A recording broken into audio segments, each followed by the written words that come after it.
Good afternoon, kings and queens of the land. Good afternoon. Good afternoon, the royals, the people who support the channel. We call them the royals. Good afternoon to the royals. Good afternoon to the liberated zones, Niger, Burkina Faso, and Mali. Good afternoon to all those liberated zones. Good afternoon to the liberated zone of KwaZulu Natal in South Africa. Good afternoon, KZN. My name is Mkonto, and this is the Royal Opinion.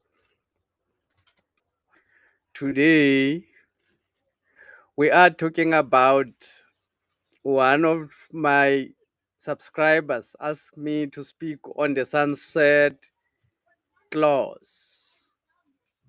One of my subscribers, I think it's Mr.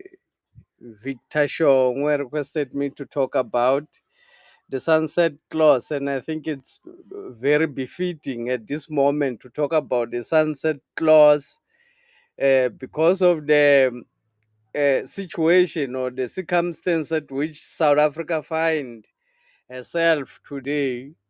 The situation more or less similar to exactly how it was when the sunset clause were drafted. History get to be repeated if people are not aware. History get to repeat itself when the people are not cautious about what is happening. So the situation of the sunset clause having been imposed to black people in South Africa. Oh, okay. Firstly, let me explain what is the sunset clause. But before I do that, click the like button and subscribe if you are coming here for the first time. Here we analyze politics better than the propaganda people in the SABC and the E-News channel. We analyze politics better than them. Senior journalist at the SABC running the propaganda machines. So today we're talking about the sunset clause. What is the meaning of the sunset clause? How does it apply in our lives? Did it apply then, or is it applicable even today? Are we still under the sunset clause, or are we free from the sunset clause? That's what I want to talk about today. Stay put. Let me first share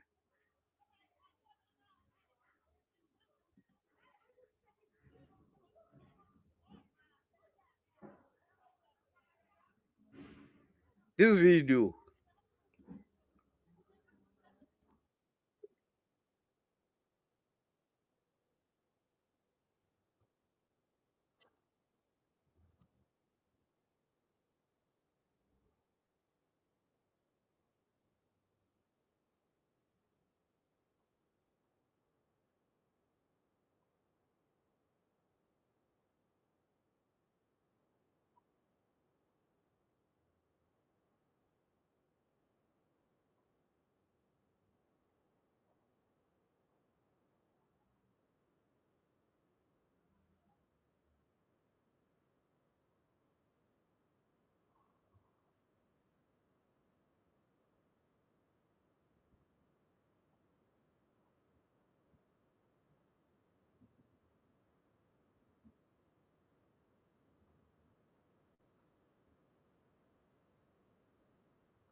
this stage. The sunset clauses meant that apartheid structures would not be dismantled immediately. The foundation of the economy and property rights would remain intact, and the same people the ANC fought against would remain in their jobs for 5 more years. And once these 5 years were over, there was no clear proviso requiring that they be replaced. You can't shut down on one day and open up on the next day with a new civil service. And that's where the first hurdles came about, because we then went into government with our previous oppressors and had to wage a struggle within government to execute our program, whilst they waged a struggle to maintain old relations and old conditions. It was always going to be impossible. You can't say it was always going to be impossible. You can't be in a government with the people who are your total opposite and expect to be able to manage to implement your policies the way you want them, and help your people. You can't be in bed with your enemies and expect to wake up in the morning well and perfectly okay. You can't. It's just an impossible situation. The ANC have found itself uh, with the sunset clause. What it means, the sunset clause are the clauses which were negotiated outside the negotiation of the transition of the 1994. These sunset clause were actually negotiated in secret meetings outside the normal negotiation, before actually the normal negotiation started. Mandela, President Nelson Mandela, had secret meetings with white capital, white business people to negotiate on the issue of the land and on the issue of property right, and on the issue of the economy. Mandela had prior meetings before the actual negotiations were started. So he had meetings with white capitals where he was actually persuaded to accept that the land should not be negotiated. It should belong to white people. The economy should not be negotiated. It should belong to white people. The government, then it's what is supposed to be negotiated. The politics or the administration of the government, it's what we're supposed to be negotiating. Because the land belongs to the queen. We can't negotiate the land. It belongs to the queen of England. So the issue of the property right, it's non-negotiable. They agreed with Mandela that the issue of property right is non-negotiable. When Mandela went to the ANC, he imposed this issue to the ANC. What he agreed with white people in his secret meetings. Mandela had secret meetings with white people, with white capital, with Johann Rupert, with Harry Oppenheimer. President Mandela had meetings where they drafted the Sunset Clause, and basically the Sunset Clause did not allow the ANC to negotiate on the issue of property right, and then on the issue of the economy. The economy should still remain in the hands of the white people, and the land should belong to the white people. So that should not be negotiated during the 1994 transition. This they agreed with President Mandela. I want to share a video where Professor Sir Peter Blanche is actually talking about this issue on an interview.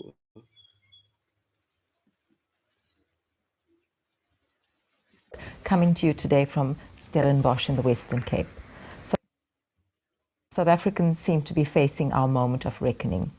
20 years after apartheid, this country's racial and economic architecture remains unchanged. White South Africans still own much of the wealth of this country, our economy, while black South Africans, apart from a narrow black elite, largely remain in poverty. Our guest today, Professor Peter Blanche, has been reflecting and writing about South Africa's poverty and inequality for many, many years. We're here today to talk to him about how it is that we've arrived at this point 20 years after democracy, where the status quo in this country hasn't changed. It's actually an opportune moment to be talking to him. A year ago, in fact, almost exactly to a day a year ago, his book, Lost in Transformation, was published. And it looks at a 25-year period in South Africa. It looks at the history of our transition to democracy. And Professor Ter Blanche has some incredibly special insights into what happened historically in South Africa that informs the current state that the country is in today. Welcome to Saxis, Professor Ter Blanche. Thank you. Professor Ter Blanche, before I ask you to talk about your book, I'd like you to talk a little bit about yourself first for the benefit of our viewers. Tell them about your interest in South Africa's political economy and looking at poverty and inequality in South Africa. How is it that this became your area of specialization? I am emeritus professor in economics at the University of Stellenbosch.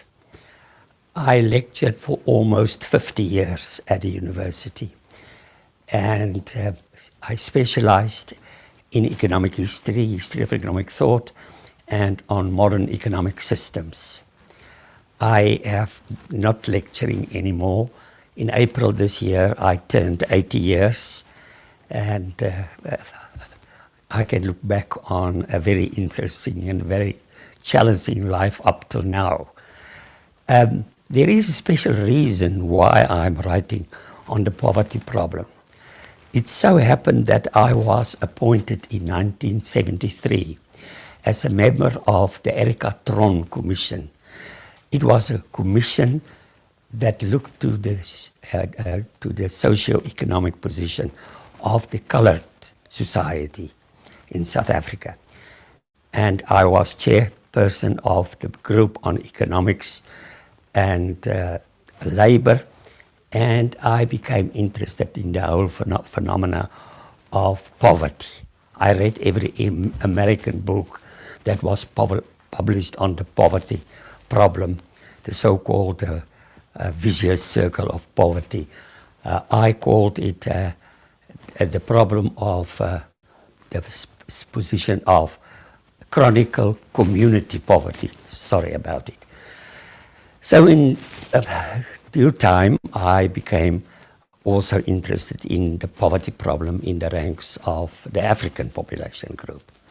I published a book in 2002 on the history of inequality in South Africa from 1652 till 2002, and the book has done quite well.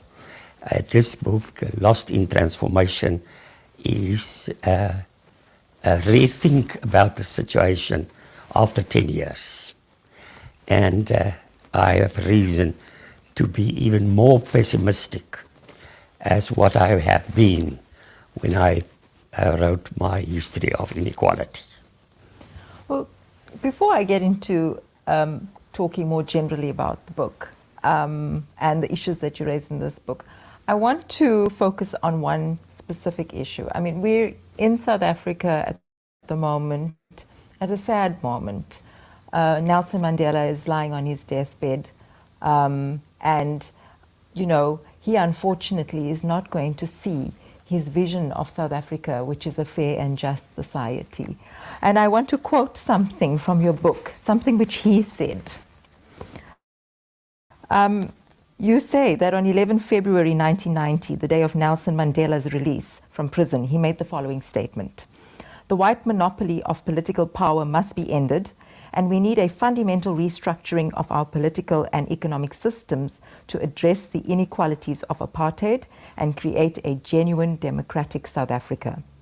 That, of course, didn't take place in the last 20 years. And I want you to focus on one particular thing when you answer this for me today. In the book, you contextualize the statement around the fact that he said this, but soon after that, he was having regular meetings with Big Capital, Harry Oppenheimer in particular, and you talk about an elite compromise that was reached. I do want you to talk a little bit, for the benefit of our audience, about the early 90s and the secret meetings and the deals that were struck back then between the ANC and Capital in South Africa. Because I think that's really very instructive for understanding. It's very instructive for understanding where we are today, why things haven't changed. The whole transition process was orchestrated by the mineral energy complex. And with Harry Oppenheimer and to a lesser extent Anton Rupert, they organized everything. Early in the 1990s, there was regular lunches between Mr. Mandela and Harry Oppenheimer. When I became aware of it, I remember I was furious. For what must they have lunches? But these lunches developed into regular meetings at Little Bronthurst. It is the estate of Harry Oppenheimer. When too many people attend that secret meetings, the meetings were shifted to the development bank between Johannesburg and Pretoria. Normally at night, it was easy to park the cars at the back side of the building, and people on the N1 was not aware of that important meetings that was taking place there. And there, the ANC was convinced to forget about their ideas of socialism and large-scale government intervention, etc. You see, America was in the beginning of the 90s, in a mood of triumphalism. Their attitude was that the American model has won, and that everyone must adapt to the American model. So under the pressure of the South African business sector, with pressure from the Americans that had quite a vested interest in South Africa, the ANC was had to give in. You see, on the question why have they accepted the new liberal model of the Americans, that is definitely not the correct model for South Africa, is the bargaining power of the business sector and the Americans. But the Americans was also in a position to make use of threatening the ANC, that if you, in a rather diplomatic way, told the ANC, if you are not going to accept our proposals, we can destabilize South Africa.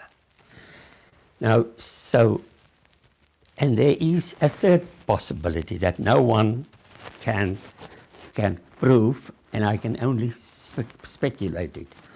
The question is how many money went under the table.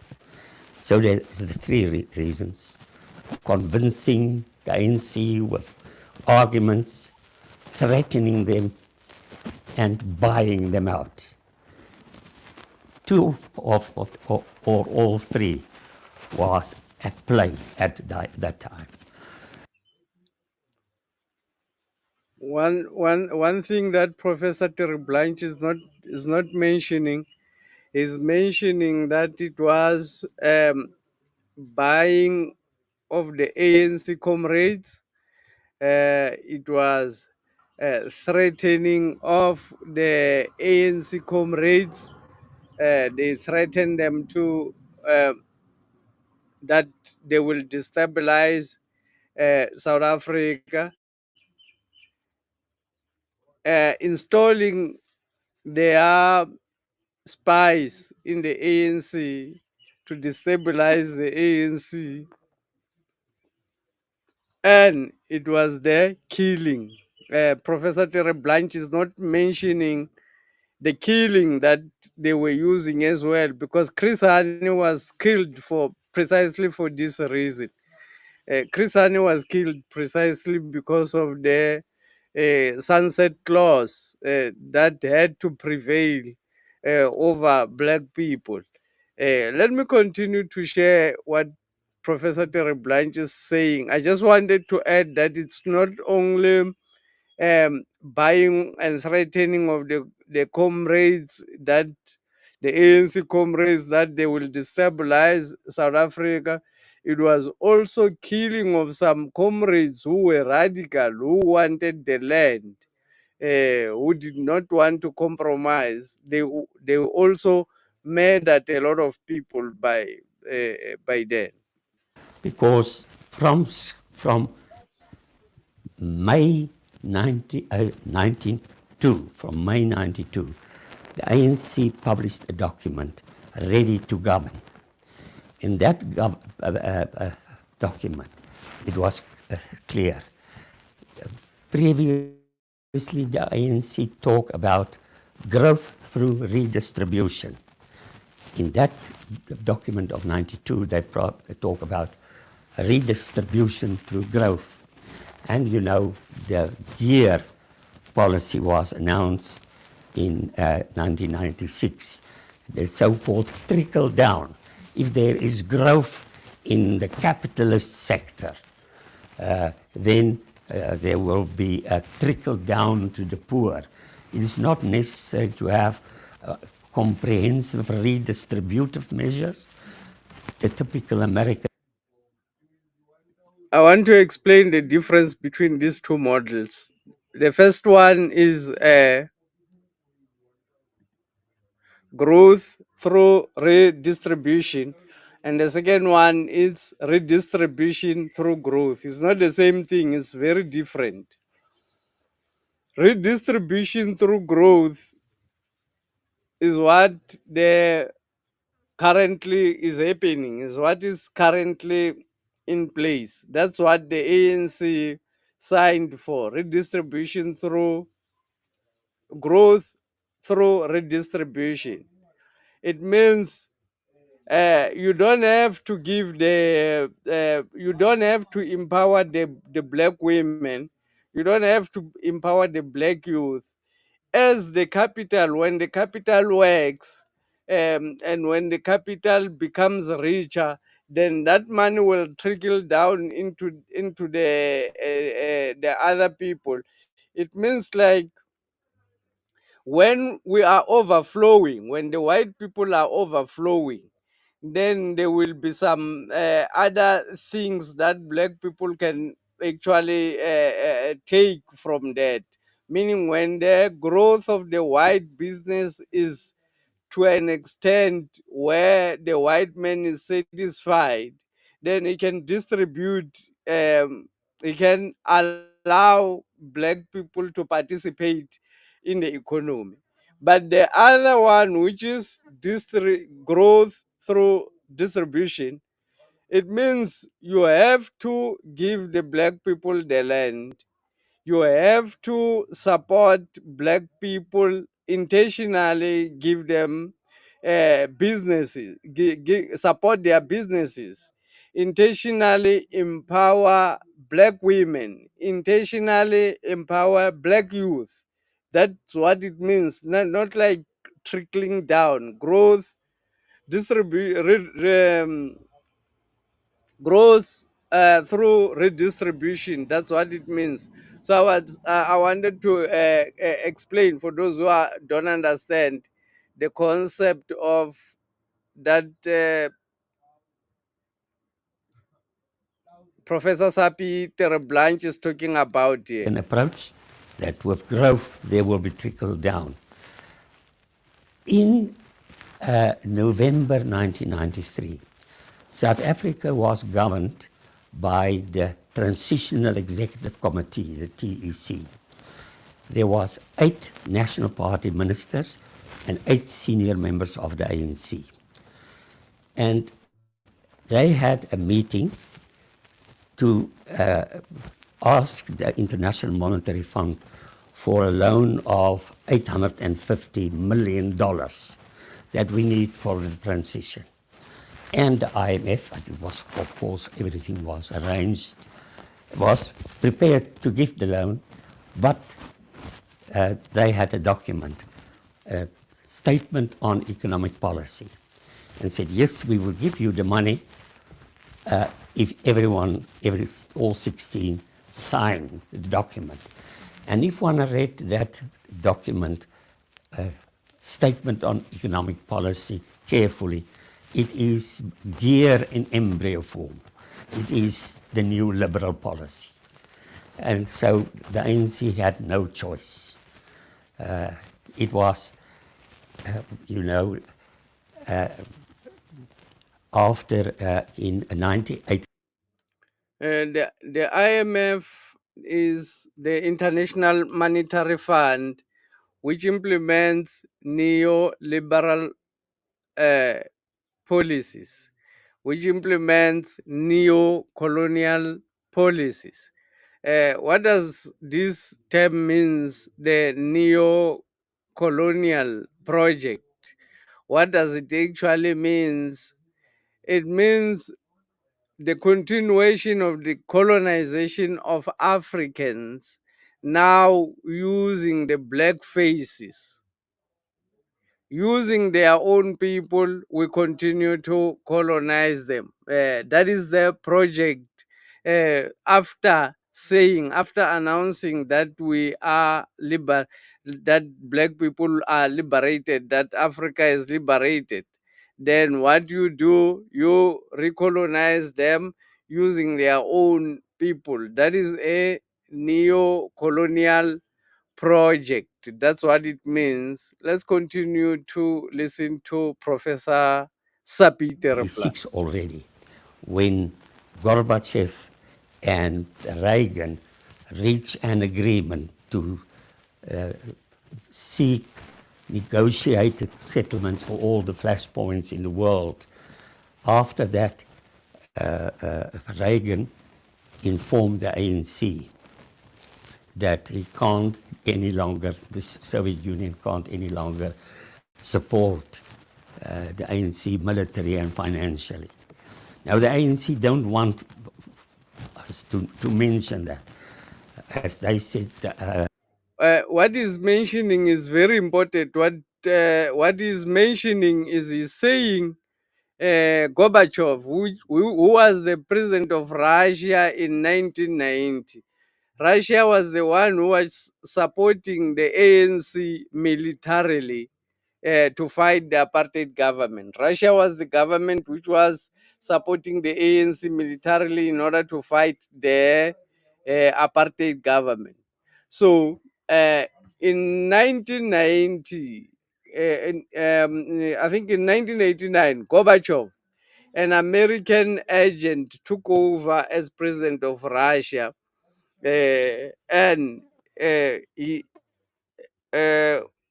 agreed with President Reagan that he will no longer support the ANC with military power and intelligence. He will no longer support the ANC. So the global powers were shifting from the people who supported the ANC to take power, were lost power on international politics. So the ANC was now exposed without a strong international ally. The capitalism was taking over all over Africa by then. The American war machine was the strongest at that time. So the ANC had no choice. Most of they were not gonna, if they did not want to continue with the negotiations, uh, they were not gonna have the support, the military support that they had from Russia. So they were like as well in a difficult position because they were no longer supported militarily if they don't negotiate, because Russia supported us militarily. So that was a very important moment where the politics have shifted to the American empire. Um, the people who supported the ANC and the PAC to go and fight the apartheid government have fallen to capitalism, because Russia was a socialist, communist state. And then the communist state was collapsed by the capitalist state, by the capitalist and then the imperial nature of the Americans. So the ANC did not only, they were not only bribed, they did not even have military support anymore in order to continue fighting apartheid government.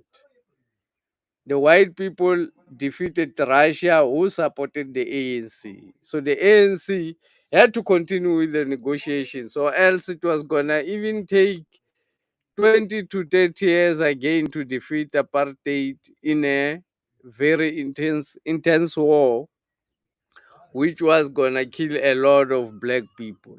So the ANC had no choice but to uh, continue with the negotiations. Let me continue to share this. Gorbachev only told them to look for a diplomatic solution instead of a military solution. But the truth is that Gorbachev had realized at that stage that the Soviet Union, after 20 years of Brezhnev, was in a near bankrupt situation. And it is rather remarkable that the American government put quite a lot of pressure on the National Party from Washington, and that Gorbachev from Moscow was putting pressure on the ANC to seek a solution. But it was a solution in the end that the Americans want. Professor Telblanche, you've been talking about, the pressure that the ANC came under in the early 90s, which forced it, rather than persuaded it to take on a more neoliberal agenda. However, in the last 10 years or so, particularly, the global geopolitics have shifted substantially. South Africa has now also joined the emerging nations, the BRICS group. And, it's a group that's meant to be providing a counterbalance in global politics. Why has this new development not in any way influenced the way the South African economy has developed, particularly over the last few years? And why is that not resulting in any changes that benefit more South Africans? You see, America is in such a powerful position. All the countries that became, all the colonial colonies that became independent since the Second World War has in fact been recolonized by the American empire. All these colonies have become satellites, dependent satellites of the American empire. That financial power, the cooperative power, the military power of the United States is so awful.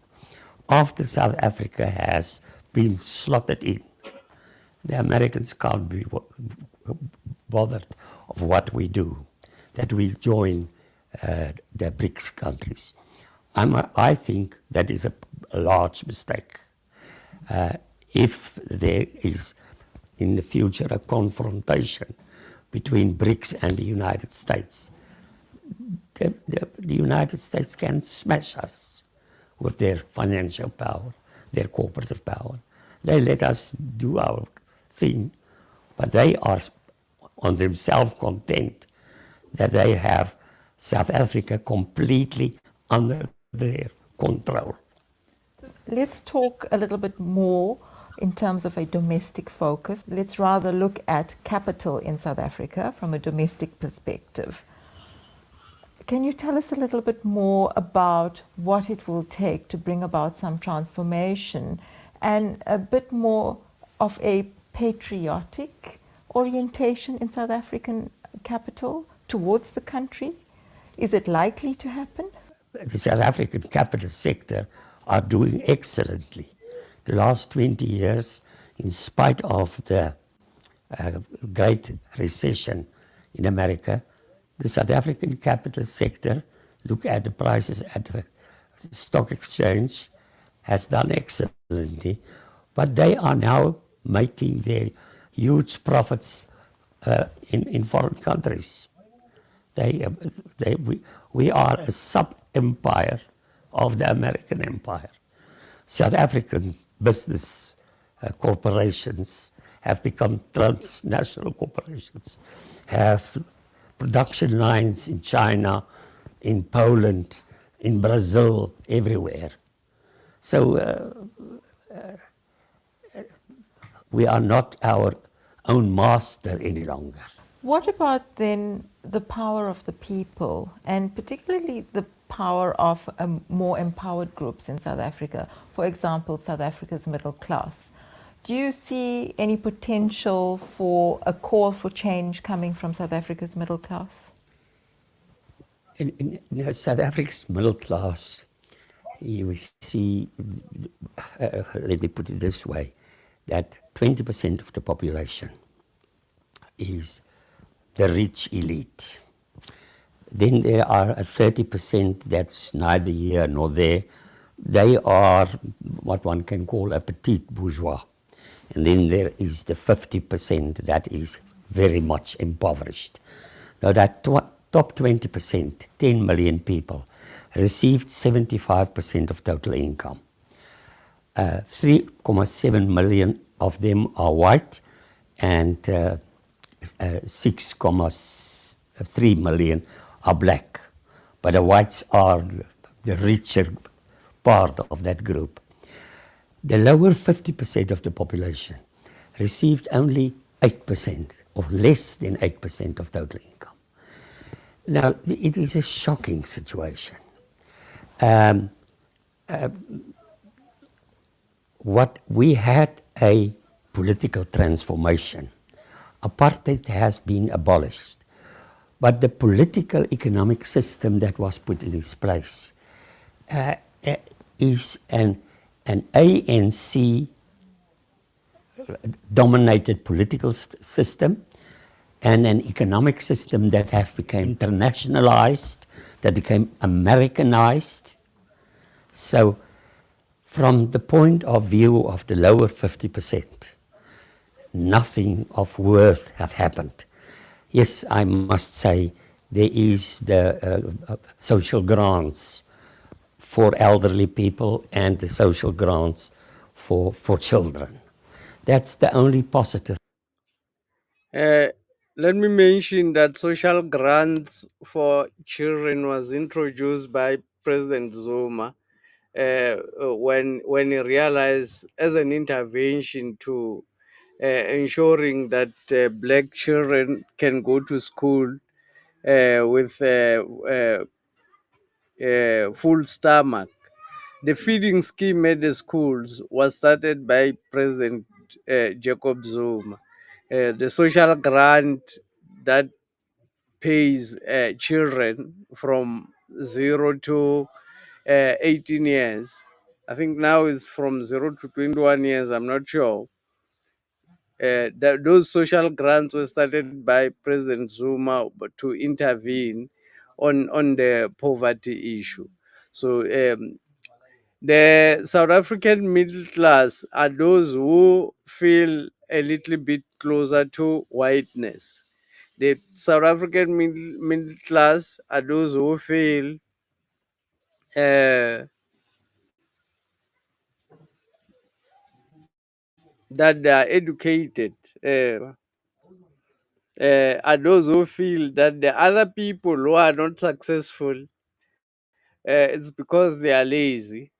If you are not lazy, then you will be given an opportunity by the white man. They really believe this fact. They don't understand that the white man has set up a system in which he allows some few black men to come closer to him for protection from the other people. The so-called educated, but educated in colonial education, like President Thabo Mbeki. President Thabo Mbeki is educated, but in colonial education. He speaks very good English, but if you have to analyze exactly what he's saying, you may not find anything significant or anything that can help anyone, because these people who are educated in colonial education, uh, put to be middle class, are the ones who are protecting the system. Very important for the system. These people are brainwashed. They have been, um what is active, more active in them is the ego. I am, they carry the title. You see them by carrying the title. I am a doctor, I'm a teacher, they carry the title, they become the titles. They don't know that they are not actually doctors or or teachers. You are a human being. You can be anything you want. You can be a teacher if you want, and you can be a doctor if you want, but you cannot define yourself or define your life by just that character that you decided to take. By just being a doctor. Being a doctor is just a character that you take. You need to be educated, of course, if you want to take that correct. But the ego, my point is the ego that gets built into the education system to brainwash the middle class people to think that everybody else who is not able to achieve what they are achieving is because they are lazy, and they don't know how to work hard. They are supposed to be educated and all of those things, without understanding that the system of education allows a particular percentage of black children to graduate. It does not allow everybody to graduate. It allows, in the last time I checked, it allowed 15% of the people who goes to university becomes graduates. Today, if 100 students get into the first year in university, after 3 years, only about 15 children are going to graduate to become what they wanted to become, because of the system itself sieves. It allows a particular number, and if it reaches that number, it closes.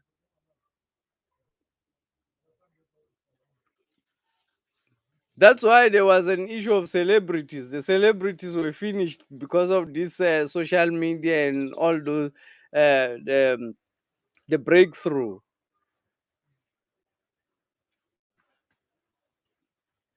Let me continue to share, Professor Terry Blanche.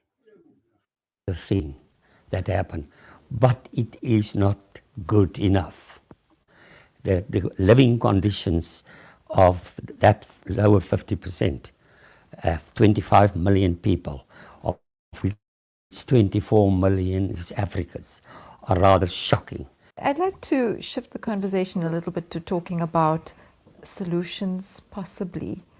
When we were talking earlier on in preparation for the interview, you said that you are going to be reprinting your book and it's going to be translated into Afrikaans, and you're going to be adding a few extra pages, a new chapter, if you like, and you're going to be talking a little bit about solutions. I'd really like you to tell us, what you're going to cover by way of, resolving the problems we face in South Africa. But also, in addition to that, an interesting thing that you mentioned to me was in 1997, you made a presentation at the TRC, the Truth and Reconciliation Commission. And in talking about South Africa's problems there, what you suggested was that we needed a wealth tax. Yes. Can you elaborate on that also? Yes, I gave evidence in November 1997, 20-page document. I had the opportunity to read it to the audience. There were business people, the Anglo-American and others were there. They were furious of what I was saying. And in the end, I proposed a wealth tax. Now, people are saying, some rich people, we shouldn't have been so negative about Sampi's wealth tax. But it's now too late. But the government need more money to upgrade the living conditions of the poor. You see, what one must not forget is that when we accepted the American model, we also accepted the Washington Consensus. And according to the Washington Consensus, the ANC can't tax more than 25-26% of the GDP. If we're doing it, that credit evaluation organizations like Standard & Poor and Moody's will degrade us. So we are trapped. The government, it is not possible for it. Even if it, the government, the ANC government, was put in charge of the budget. They can tax people and they can spend it as they like, as long as it's not more than 26%. Now, the ANC government has used a large part of the tax government income in their control for elite formation, for black economic empowerment, affirmative action, corruption, waste, and they are not pressurized to spend more on the poor, and they are also not in a position to increase taxation to 30% of the GDP. I would have been very happy if it was possible for the government to increase taxation by 4 or 5%, and at least furnish the squatter camps with an infrastructure of water, sewage, roads, etc., and to improve the health situation for the mass of people. Now, there is perhaps the possibility that the ANC can get less than 55% next year. If that happened, one can say there is a light at the end of the tunnel. At the moment, there is not a light. And what is that light? That light is that the ANC government can be put out of office at an election, that we can become an effective democracy, or functioning democracy. Would you see it as we need a change of government, or we need the threat of change to get this government to be more responsive to people's needs? Well, take the scenario that they get less than 55%. I think we would be surprised when they are looking in the barrel of a gun that they can lost in the 2019 election. It is perhaps not necessary to have another government, but a government that are that to call. Professor Terblanche, one of the things you mention in your book, not in exact words, but you talk about white privilege in South Africa, and you say that white South Africans are not willing to give up their privileges. Can you talk a little bit more? For 100 years, from say 1894 till 1990, the English speakers and the Afrikaans, they have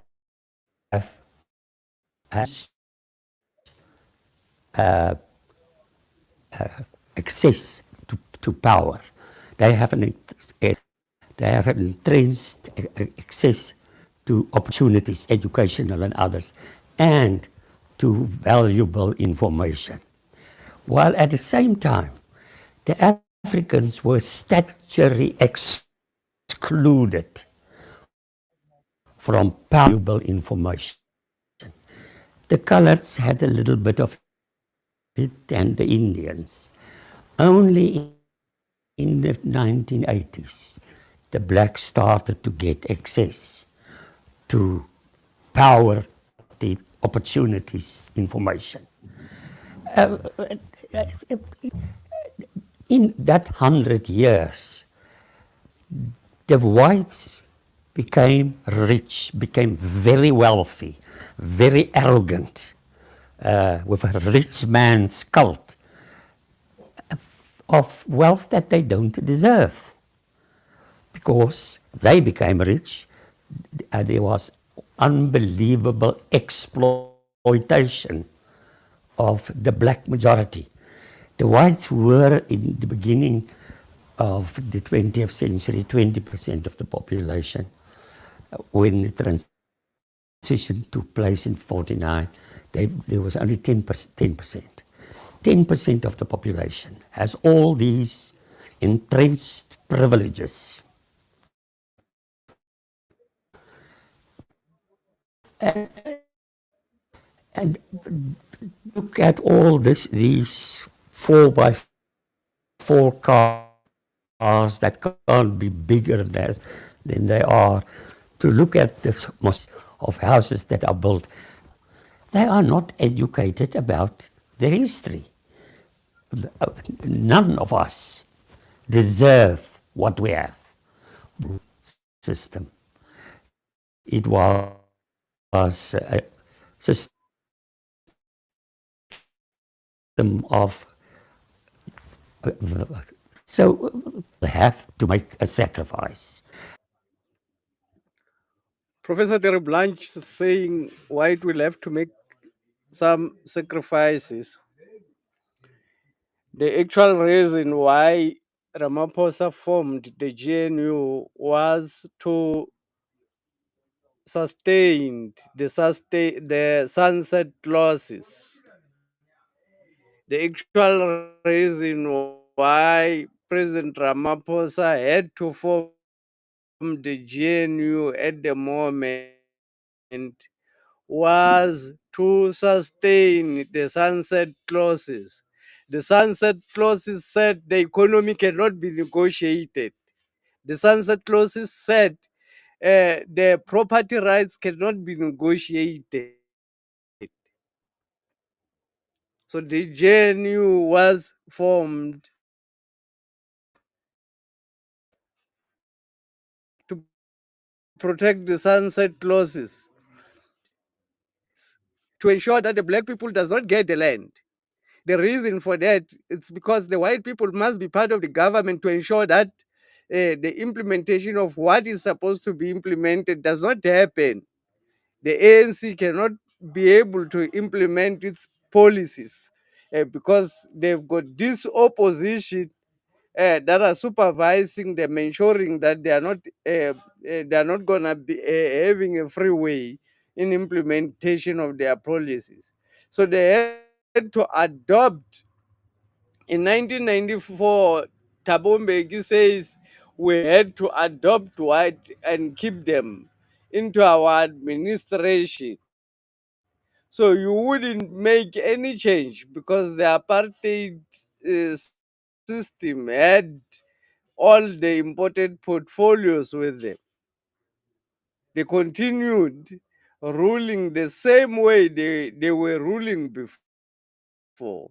Mandela went on a 5 year of protecting the white legacy and ensuring that whatever they agreed on the sunset clause does not get that it does not happen, uh, that black people get property rights. He had to ensure it.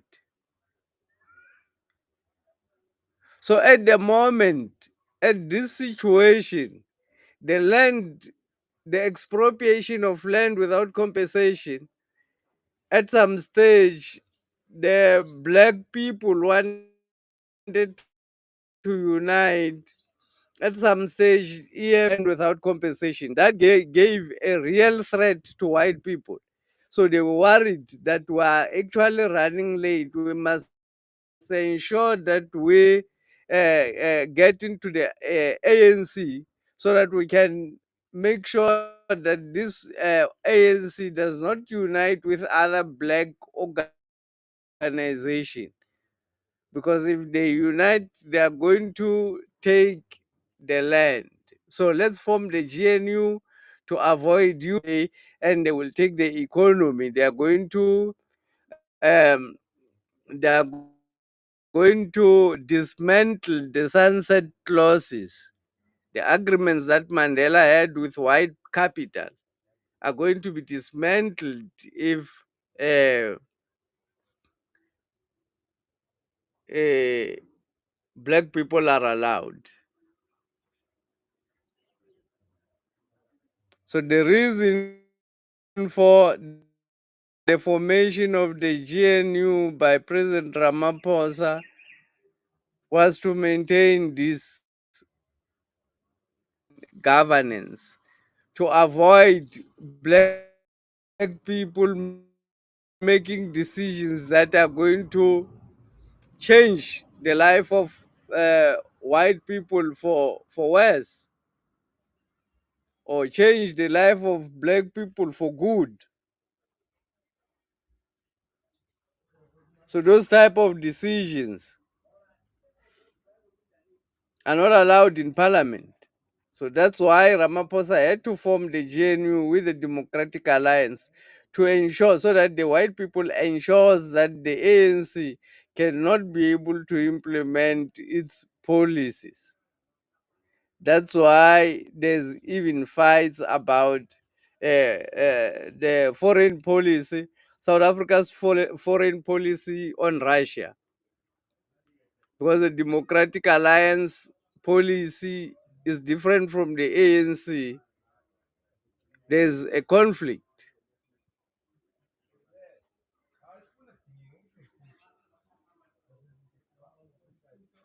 But the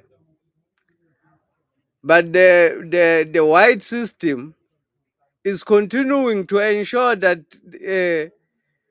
they actually had an agreement with Ukraine to have people from Ukraine to come to South Africa, meaning to have white people from Ukraine to come to South Africa to add the numbers of white people in South Africa, because obviously white people are getting lesser and lesser in South Africa.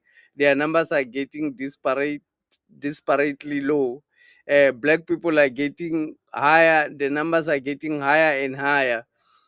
it cannot be sustained that the majority of black people are in poverty if the white population is actually declining in a way as it is declining at the moment, because more people are dying because they obviously eat very bad food. The health system obviously is compromised. It's for capital, it's not for people's health. The food system is not for um enriching the body, it's for capital, it's for profit making. Food should not be advertised. I say people know when they are hungry, they know when they are hungry, they can go and buy food, and they can go and buy whatever food they want. Food should not be advertised. Food and alcohol should not be allowed to be advertised in South Africa, because food, people know when they are hungry. You don't have to advertise food. Alcohol, you want to destroy people, you don't have to advertise. Just like we disallowed the advertisement of cigarettes, we should disallow the advertisement of food as well, because people know when they are hungry, they can feel on themselves, they don't need an advert.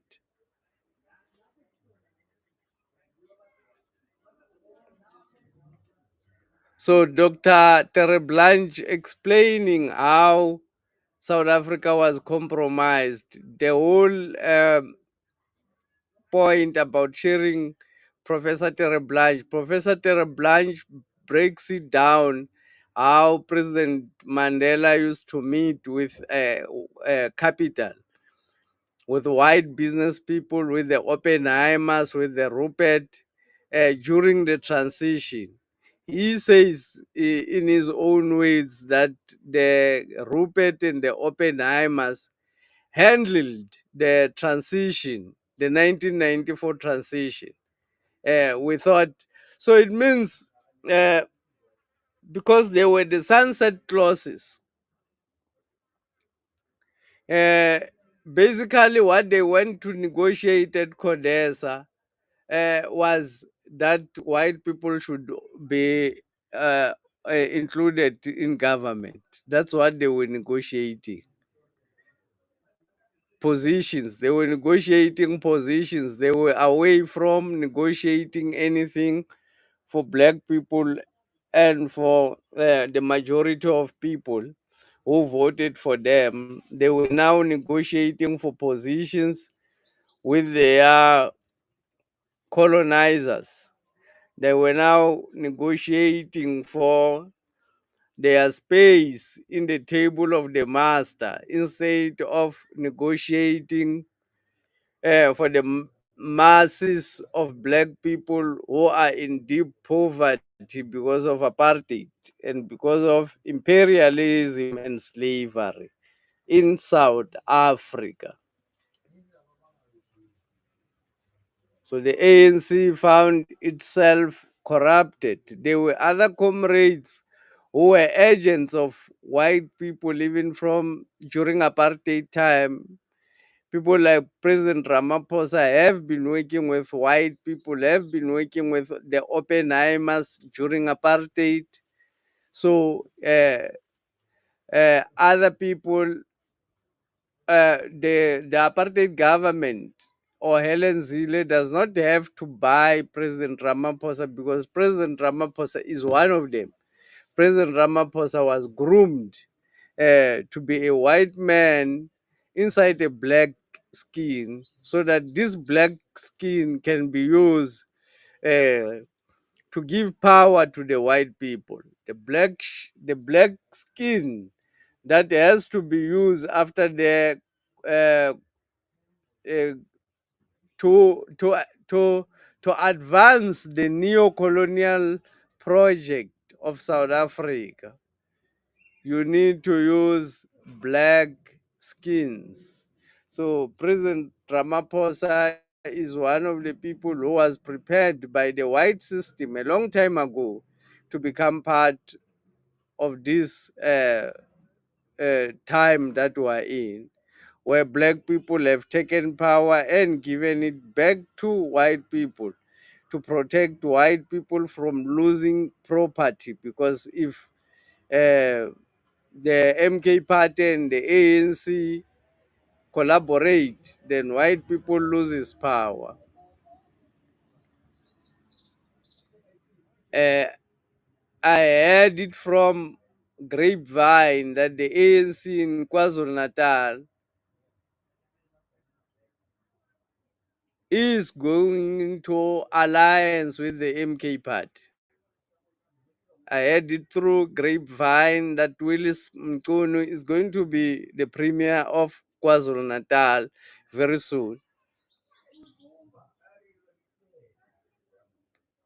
KwaZulu Natal will become liberated indeed. Hail President Jacob Gedleyihlekisa Zuma.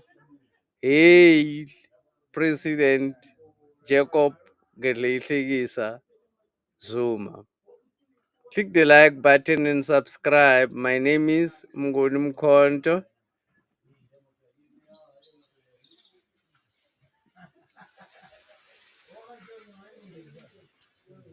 Pumzile Mchali saying, Mngoni, this knowledge is so deep and serious. I can't see us survive in this strategy. Oh, thank you, Mkhonto. I hope clever politics will do something to move forward. Thank you, Pumzile, and thank you for getting exactly what I'm trying to say or what I'm talking about. I can see you are getting exactly what I'm saying. Thank you for your support, because you are one of the people who support. I can say you are one of the people who are regulars in the channel. This information is very critical. Black people need to know what happened and what is happening.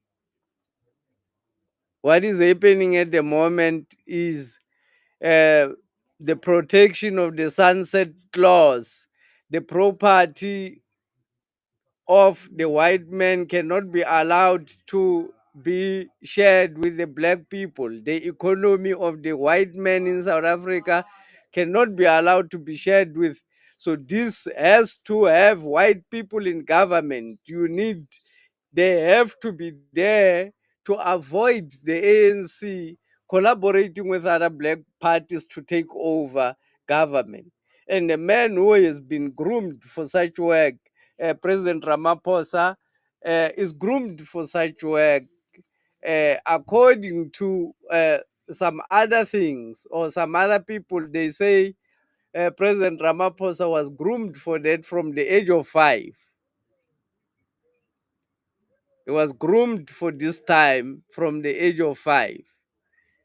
Apartheid people do plan, and they do have long-term plan. Bota used to say the black man does not plan his life beyond a day. The black man cannot plan his life beyond a year.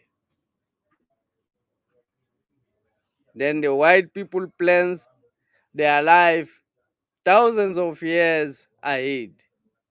That's what they say.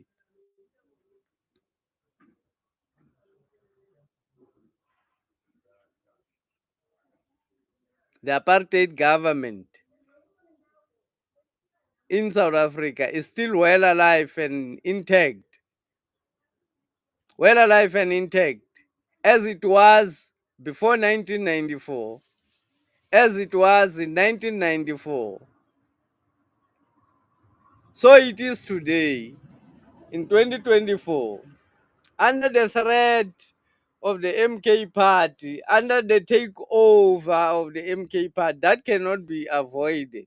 The MK party is going to take over South Africa. I was so excited to see when I heard Botswana president speaking, I was so happy because the language he's speaking is the same as what President Zuma is saying. It's actually exactly what President Zuma is saying. The Botswana president speaking the same language as President Zuma, saying we need to Africanize our solutions. We cannot take things from Europe and just apply them as they are. If it's capitalism, let it be capitalism, but let's see how can capitalism be of help to black people. If it's socialism, let's see how it can be of help to black people. But let's Africanize everything. Let's customize things to fit our situation. You cannot take laws from other places and put them in your place. In other areas, you don't even need laws for crime because there are no crimes. In other areas, you don't even need laws for crimes because there are no criminals. I'm just giving an example. So you go around teaching people in areas where there are no criminals about criminal laws, creating criminals.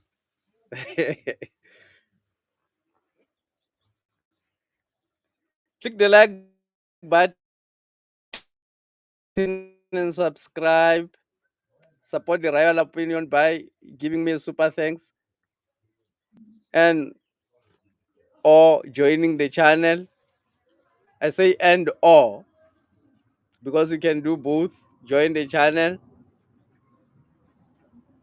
and pay a monthly subscription of 39 rand 99, very little amount.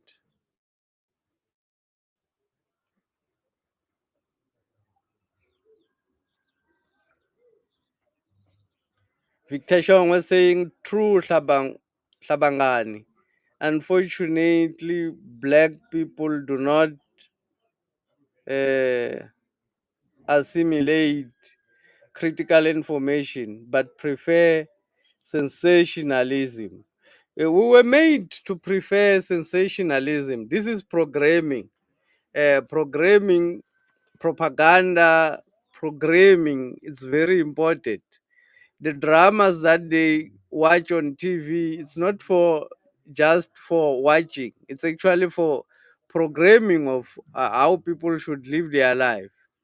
So we'll have to rethink Africa. We'll have to rethink the things that we want as South Africans, and the things that we don't want as South Africans. If you want to restore the family structure, if you want to restore this family structure, you cannot promote gay laws because that will not restore the family structure that you want to restore. You cannot discriminate against them, but you can't promote them. If you want to restore the family, the black family structure,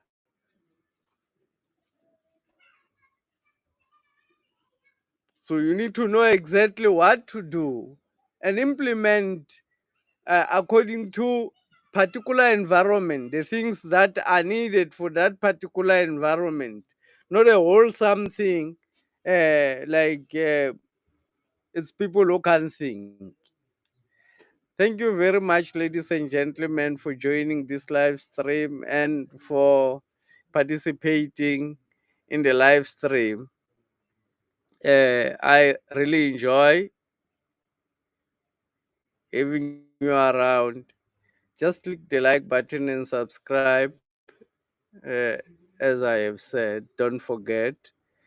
Let's meet next time with even more critical information.